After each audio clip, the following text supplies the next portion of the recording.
This program is proudly sponsored in part by Ilene's for Fashion in Thornbrook Shopping Village, featuring quality women's apparel and designer gatorwear.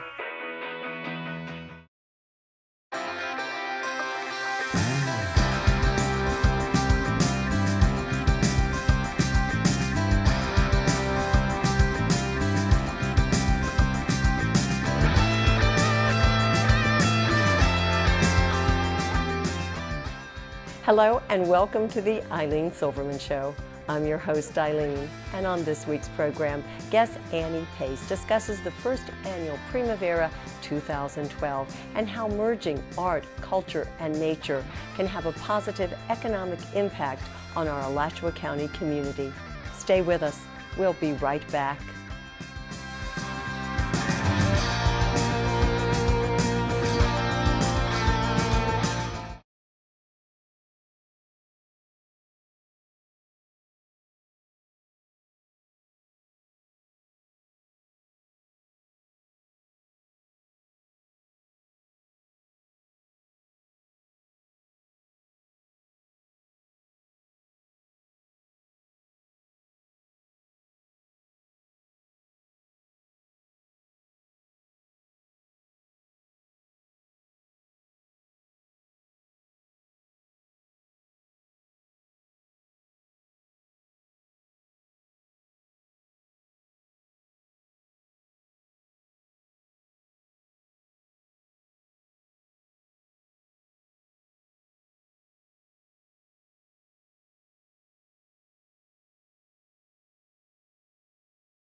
Welcome back. Thanks for joining us for our program.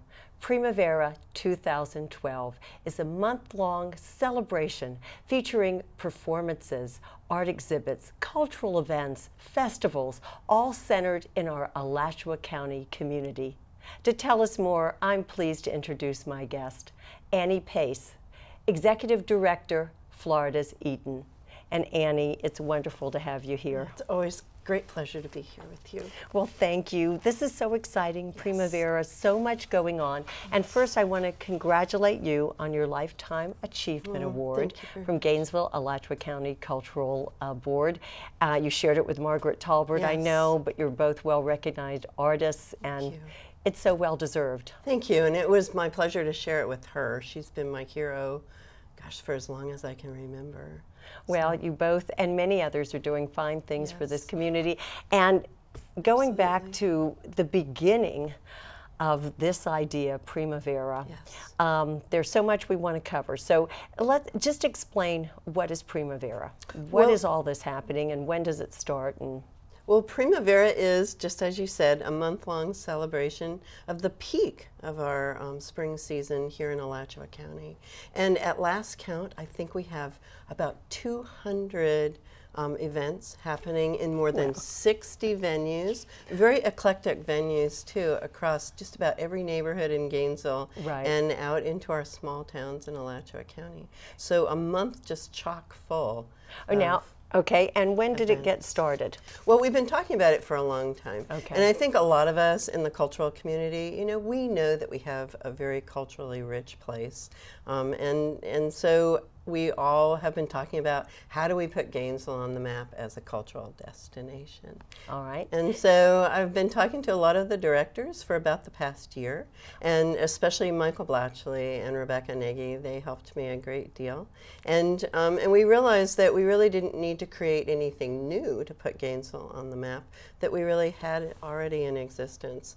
We already have all of this. An embarrassment of riches, as they say, cultural things. So it was just a matter of finding a vehicle and a common vision that we could invite everyone to join And so we plotted out the spring season 2012. This was a while back. Right. And we looked at all the dates of everything that was happening during the spring. And indeed, we found a peak of our season, and we took a month-long slice out of that peak. And it just so happened that most everything fell in between the spring equinox and Earth Day, which is a month-long. All right, and Earth Day, that would be ending April 22nd this year. Yeah. So a lot of activities now, like you were saying, Spring Arts Festival, yes. Kanapa Hall Spring Garden Festival. I mean, just so many things already planned, all the performances. I mean, spring at the Phillips Center for Performing Arts with Michael Blatchley, full of performances. They're already there, but we kind of don't think of it collectively. Yes. And that's what Primavera yes. is. This is your banner, your new banner. It is, and we're hoping it is Gainesville's big signature event.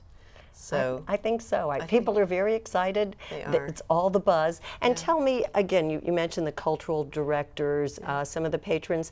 I know you have a lot of partners. Can you speak about that a bit?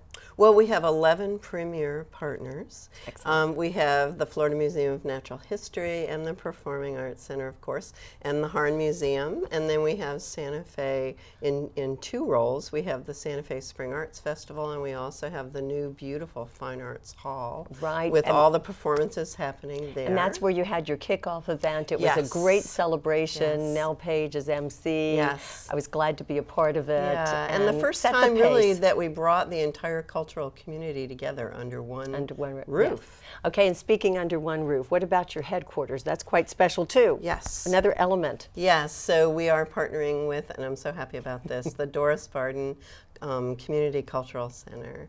And we're moving in there for a month-long period of time. Excellent. And so that's going to be our headquarters, and people can come and pick up a free program guide. And we have computers set up there so that we can explore their interests and whether they want family-friendly things to do, you know, what kinds of things. Right, you can guide them, direct them. Yeah, and we can look at the time slots that they have available. And the Doris is located where? At 716, yes, downtown Gainesville, 716 North Main Street. And just to tie it all together, this was a long-time goal of Doris Barden, who we have lost several years ago, but her spirit is in that building. It is, and her beautiful grand piano is in there, you know, and you can feel Doris's spirit there. And you know, I always say she was a force, and she's still a visionary. Force. Yeah, she was a visionary, but she was a real activist for the cultural arts, and it was her dream and now her legacy that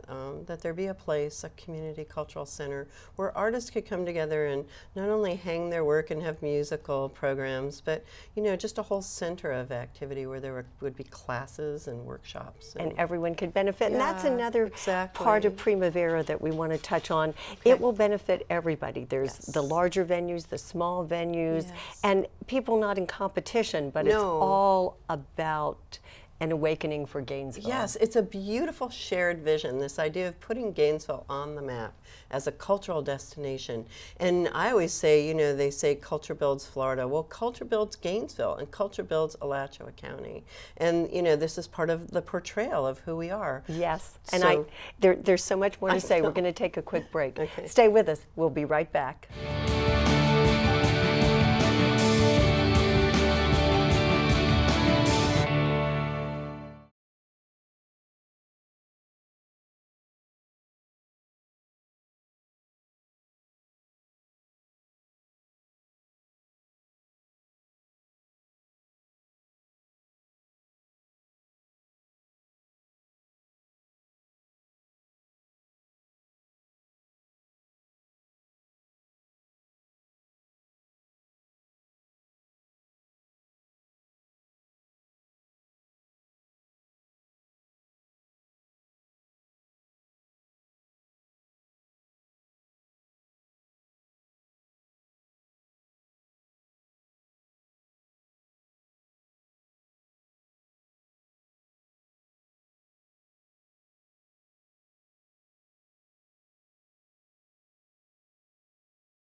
talking about Primavera 2012 with Annie Pace.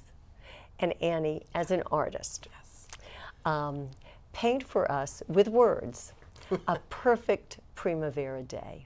What would be happening? Yeah, well, you know, one of the things that we really have that distinguishes us here in Alachua County is that we have access to amazing recreational opportunities. So the perfect day would be that you could start out early in the morning and have a wonderful day biking or hiking or kayaking any one of our rivers or going out to any one of our springs, and have lunch in some little town and some beautiful little Main Street cafe, and then circle back in, change clothes in your hotel, and put on some nice evening wear, and have a wonderful supper, farm-to-table cuisine, you know, under the stars at a bistro outside, and then scoot off to a world-class performance.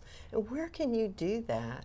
You know, and with such accessibility without having to fight through traffic and except sometimes we've lived here, you and I, for so long, and many others, sometimes we aren't awakened that all of this is here in our backyard. Well, I think that's and that's true what you're trying to help people to realize. Exactly. And if you think about, you know, what do we want when we go somewhere else? Well, that's what everybody else wants when they come. Right, and we have it here. And we have it all here. So that's part of your goal with Primavera, creating Alachua County as a cultural destination. So what would that mean? What does it mean? Well, I mean, first of all, it means, you know, creating a way for everyone to unite behind this one vision, to put ourselves on the map as a cultural destination. And that everyone has this beautiful role to play, so it becomes part of our culture. You know, that we have this culture and it is our culture. And then, you know, putting ourselves on the map means a great deal to us. Because all of a sudden it gives us a whole different way to portray ourselves to the rest of the world. We have a bigger story to tell, a wider media.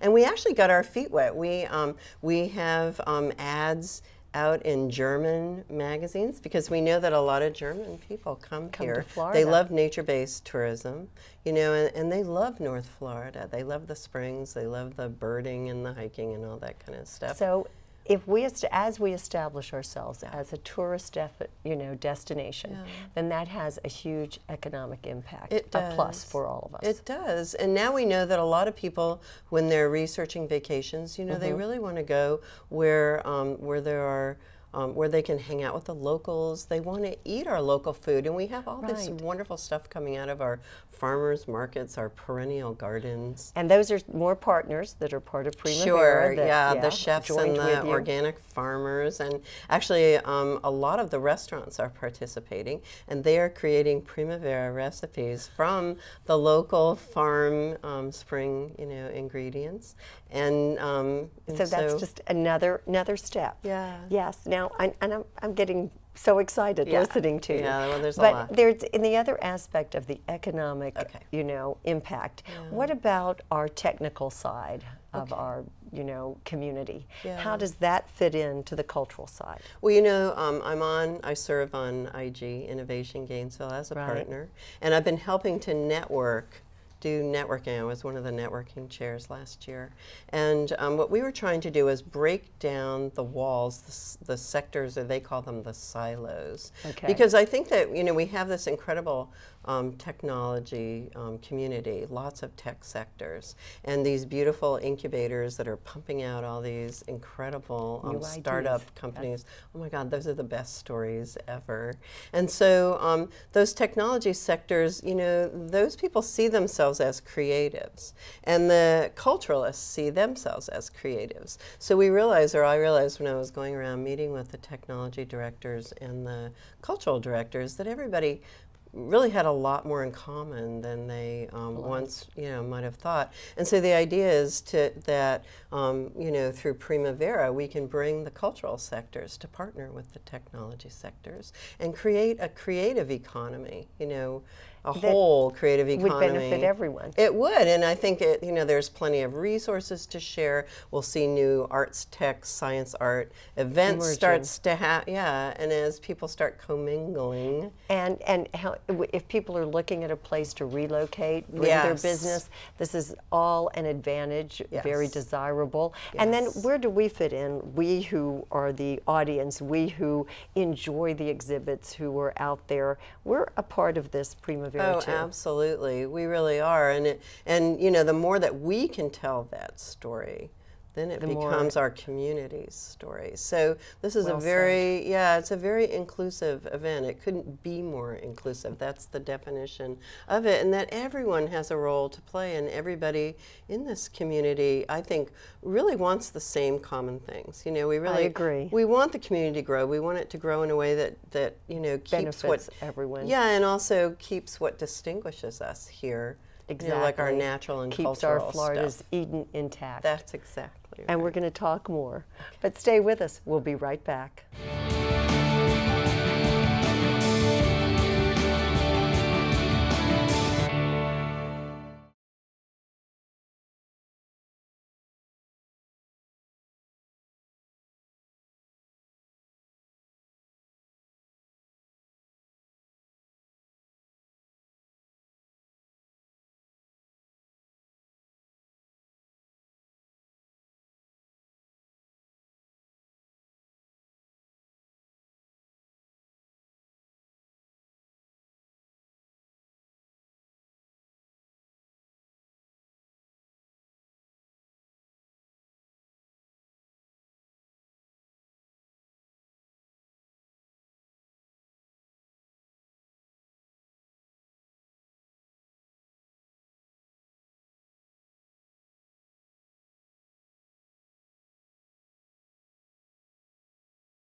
We're back talking with artist Annie Pace.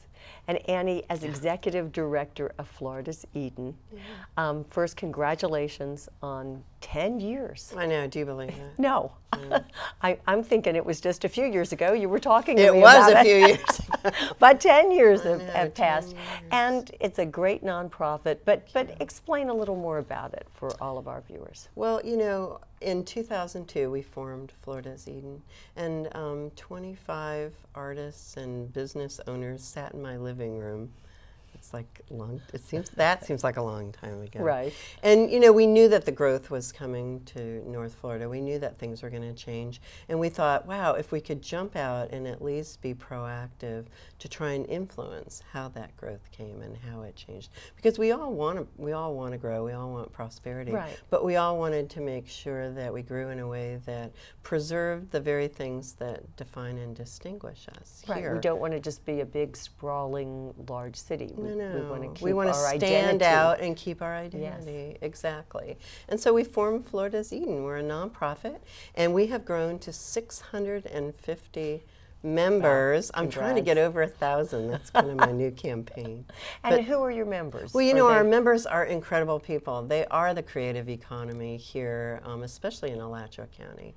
They're the writers and the filmmakers and the environmental writers and the photographers and the painters and the chefs and the farmers, like we said, and the local business people and whole organizations, you know. So they and they are the ones that make up the creative economy. So it's amazing. Yeah, and every time we do something, all we have to do is tap into their knowledge and their work. Right. Yeah. And they're all, of course, behind Primavera. Absolutely. And when we go to find out more about this month-long celebration, we visit you at the doors. Yes. We can see Florida's Eden 10. Yeah, we're actually part of Primavera also. It's our 10th birthday, and we have put up 2 exhibits. So one of the exhibits is called Florida's Eden 10, and it's a 10-year retrospective on one wall. It's Jackie Collette, our colleague, is designing it. So That's pretty amazing Right. in itself. But it takes us from the beginning, and it shows the different things that we've really tried to influence over those. And 10 where years. did the term Florida's Eden come from? Well, you know, we looked around for a name for a long time, and people kept handing us Eden references. There was Eden of the South, Frontier Eden, Living Eden, you know, all that. And finally, somebody handed me the book, Florida's Eden. There's an actual book by Ben Picard, I think his name is. Yes. Yes. From UF, I believe, and it's this beautiful book, Florida's Eden.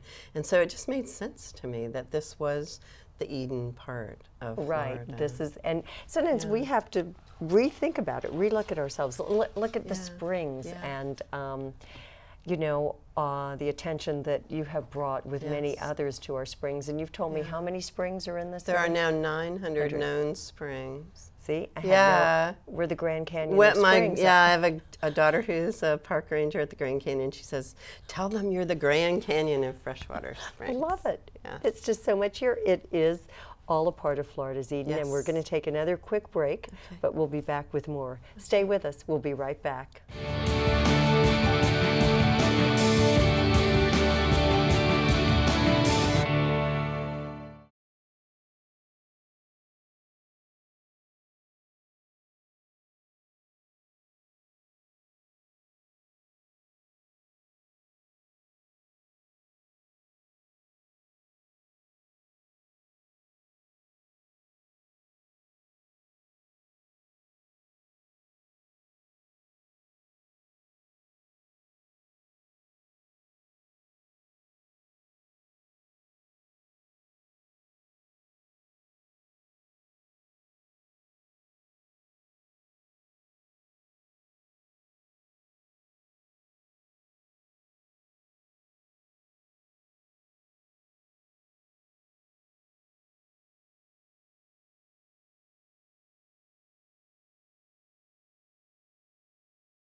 We're back talking with Annie Pace. And Annie, we were talking about the springs. Yes. The 900 in this area, unbelievable to me. And that brings us to another exhibit that's happening at the Doris. Tell us about that. Well, on the other wall at the Doris, I don't know how my staff is doing this, we have put up an exhibit called Travels on the Blue Path. And both of these are interactive exhibits, by the way, because we really wanted people to come down and actually have things to do, take part. Right. So Travels on the Blue Path is recreating a show that we put up at the Florida Museum of Natural History about a year and a half ago that was wildly popular, called The Blue Path. Exactly. I know, it was wonderful. And that show told the story of our springs and our water by really talking about the springs, and the idea that the springs are in trouble, and also that there are many things we can do to, you know, to find solutions to our water crisis. So this show takes up where that one left off. We've learned a lot in the last 18 months. Cynthia Barnett wrote another book, Blue Revolution, which really does call for an American water ethic. And so there's a whole lot of information in her book about things that we can do with local water issues, and really engaging people to be inspired and to care, to learn more about water, and to find ways that are actually economically very prosperous in, you know, in learning to use less water, inventing things so that they use less water. Ways that we can learn. We can be part of the solution. We are the solution. We are the solution. We say the water is all connected underground, and up here we're all connected in finding the solutions, and that's really true. That's the absolute truth. And the art exhibit. Now, I know it involves artist Yes. Margaret Talbert. Yes. What about others? Johnny Dame. My sister is actually in it. Wonderful. I'm just thrilled. Kate Whitaker, I want everybody to know, she sent Well this done. beautiful picture, a beautiful painting of the springs down. So we have her. I'm actually going to be in it. But what we're doing is we're using the arts, right, to communicate the science. So it's an arts science. Okay, so there's two combination. sides. Well, it's really it's like commingled. It's a beautiful exhibit. Because that, when you say science, that takes us to the Florida Springs Institute. Yes. What is that? Well, we have the Blue Path. That's our big water project. And the Blue Path has two arms. This is the easiest way to understand it. Okay, good. One arm is the science arm, and we're so lucky to have Dr. Robert Knight, who's the executive director of the Howard T. Odom Florida Springs Institute. And that is a crucial nonprofit organization under Florida's Eden. And what they're trying to do is take up the slack, really, in monitoring the springs, finding data, all kinds of science, Right. the science end. The other side of the Blue Path is the educational outreach, civic engagement, letting people know yeah. what's happening. Yeah, and that's the part that we're leading. Okay. And so this exhibit is some of both. People will learn about the water, they'll learn about the springs, we have a lot of heartbreaking photographs of, we call them the then and now photographs. So you can see how maybe the springs have lowered, John how the Moran, water- John Moran has taken a whole series of pictures, in the exact same spot, on the exact same day, but goodness. years apart. And so you can see exactly dramatic how difference. things have deteriorated, yeah. And it's largely because we're over-tapping the aquifer. That, pure and And simple. we keep hearing that, Yep. but probably seeing it expressed in art well, puts the message home. Yeah, and when people get in front of those photos, because we put them up at the Florida Museum also, they just weep. People stand in see front it. of those photographs and they just openly weep because, it's a tragedy and it's an unnecessary tragedy. Right, and we need to preserve them. We do. And that's another of the goals of Florida's Eden. Yes. And part of what's happening with Primavera 2012. Absolutely. The ability for us to learn and engage and discuss and be a Yes. part of this. Yes, what Primavera is all about is that we have this immense cultural talent and we have this spectacular place. And it's a winning combination. It's a winning tourism combination, but it's also a winning economic combination. Yes. So that's And it. And Annie, you were inspirational. I thank you for your vision and all of Florida's Eden, and I applaud all of the wonderful people of Alachua County who make this a great place to live in. Yeah. Yes, I agree. And I hope you will check out the Doris and see the exhibits, find out more about Primavera 2012. Go to their website, be a part of it, enjoy it, have a great spring cultural time here in Alachua County. I'm so glad you tuned in. I hope you'll join us next week. Take care.